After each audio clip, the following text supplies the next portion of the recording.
Sometimes we don't really understand God. Why does he say, "Come, buy wine and milk without money"? How can we buy without money? And if he knows that we have no money, why doesn't he say, "Come and take" without money? Why should we buy? And why does he speak about the commandment of love? Can love be commanded?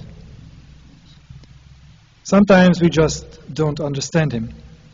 Why does he tolerate evil existing next to the good? And he says today, "My thoughts are not your thoughts, nor your ways my ways." I think all these things are like the same paradox: buying without money, commandment of love, evil existing next to the good. I like to relate that when I was in Geneva, there was an exposition of love letters of celebrities, and that on advertising billboards was this quotation of one of these love letters saying, "Say that you love me, even if it is not true." God would never say something like, "Say that you love me, even if it's not true."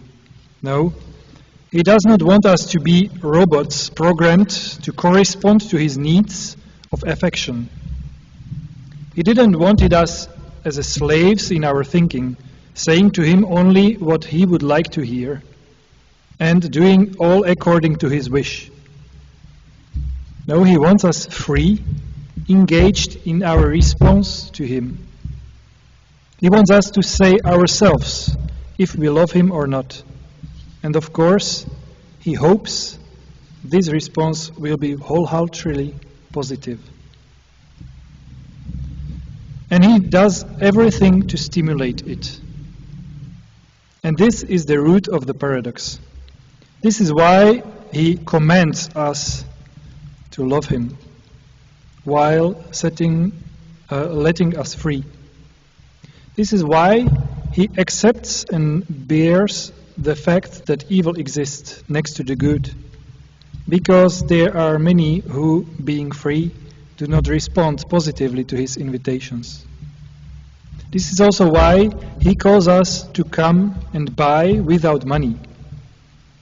For he is the giver of all what is good, but we have also our small part to do.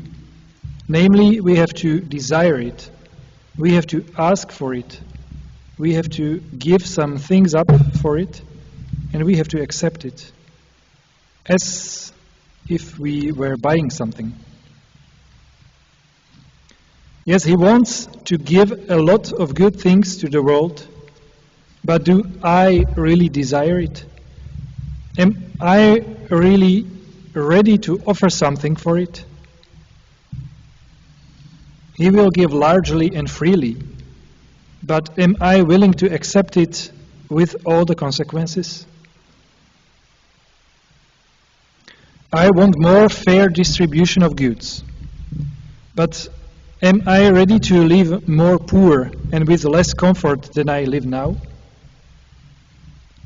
I want there not being isolated and lonely people, but am I ready to give of my time to call them or to speak to them? I want that the people do not sell their bodies, but am I ready to stand up against the overwhelming erotic and pornographic images?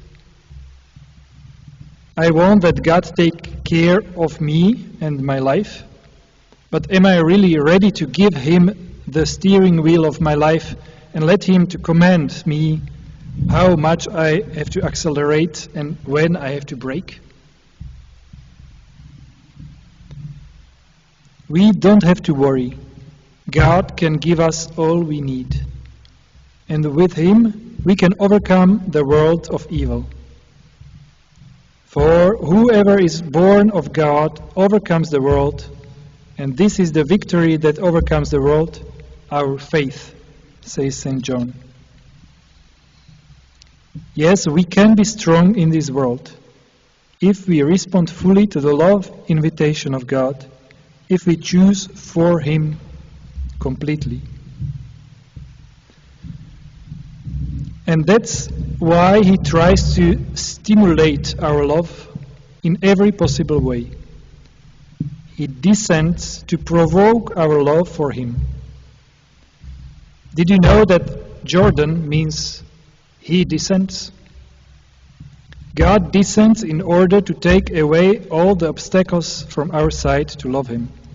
He humiliates Himself more and more in order to stimulate our response of love.